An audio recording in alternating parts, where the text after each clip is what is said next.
నమస్తే. So deputy CM Pawan Kalyan garu NTR trust కి 50 లక్షలు డొనేషన్ ఇవ్వడం జరిగింది.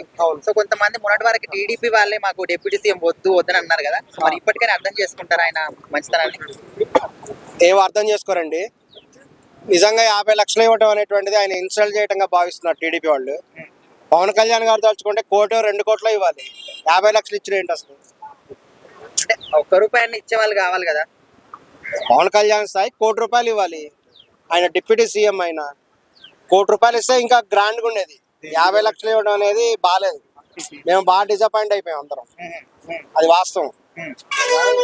ఇంకొకటి చెప్పండి, అడగండి.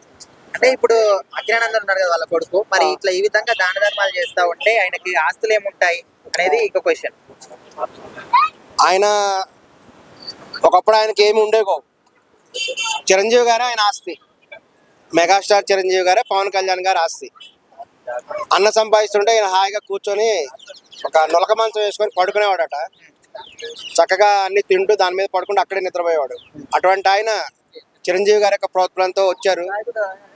తన అద్భుతమైనటువంటి నటనతో. ఇంకొకటి ఏంటంటే ఆయన నిజంగా స్టార్. ఆయన ఆ స్టారిజంతో ఆయన ఎంతో అభిమానాన్ని జరుగుతున్నారు. పవన్ కళ్యాణ్ గారి స్పెషల్ ఏంటంటే చిరంజీవి గారికి పవన్ కళ్యాణ్ గారు కంపేర్ చేస్తే, చిరంజీవి గారి సినిమా కనుక ఫ్లాప్ అయిందంటే ఇంకా ఫ్లాపే, ఏముండదు, మా డబ్బులు రావు. పవన్ కళ్యాణ్ గారి సినిమా ఫ్లాప్ అయినా సరే డబ్బులు వస్తాయి. సో ఇప్పుడు అఖిలానందన్ గురించి ఎక్కడ చూసినా కూడా సోషల్ మీడియాలో మొత్తం ఆయన గురించి నడుస్తుంది. సో ఒకవేళ ఆయన సినిమా రంగంలోకి ఎంట్రీ ఇస్తే ఎట్లా ఉంటది? తండ్రి నమ్మించిన అతనేడు అవుతాడా? సూపర్ హిట్ అవుతుంది. అసలు ఆయన రావాలి కూడా. అఖిలానందన్ గారు సినిమా రంగంలో రావాలి అని కూడా అందరం కోరుకుంటున్నాం. జనసేన పార్టీ వాళ్ళు కోరుకుంటున్నాం, జనసేన సైనికులుగా కోరుకుంటున్నాం, ఫ్యాన్స్ గా కూడా కోరుకుంటున్నాం.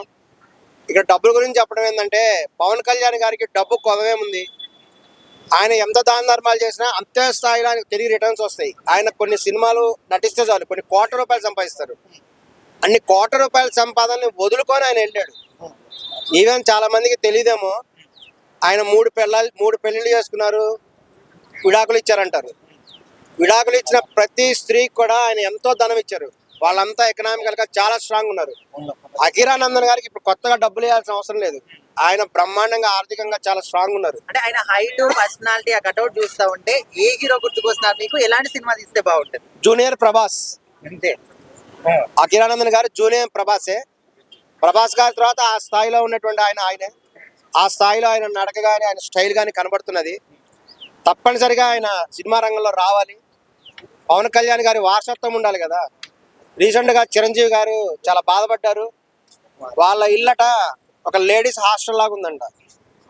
ఏంది ఒక లేడీస్ హాస్టల్ వాటర్ లాగా ఉన్నాను, నా పరిస్థితి ఇలా అయిందని చిరంజీవి గారు ఆయన కామెడీగా అన్నా జోక్ అన్నా కానీ అది వాస్తవం. ఎందుకంటే చిరంజీవి గారికి 2 కూతుళ్ళు, ఒక అబ్బాయి కూడా ఉన్నారు కదా. 2 పెళ్లిళ్ళు చేశారు. 2 కూతుళ్ళు డైవర్సు. అందరు పుట్టింట్లోనే ఉంటారు. కొడుకు పెళ్లి చేస్తే ఆయనకు చాలా కాలం సంతానం కలగలేదు. చివరికి ఏదో వైద్య శాస్త్రంలో కొన్ని పద్ధతుల ద్వారా చేస్తే ఆయన కూడా కూతురే పుట్టింది. చివరికి ఇల్లు మొత్తం కూడా ఆడవాళ్ళతో నిండిపోయింది. నాగబాబు గారి కూతురు చేస్తే ఆమె డైవర్స్ తీసుకుని ఆమె ఇంట్లోనే ఉంది. ఇది ఒక శాపం లాగా ఉంది చిరంజీవి ఫ్యామిలీస్ లో.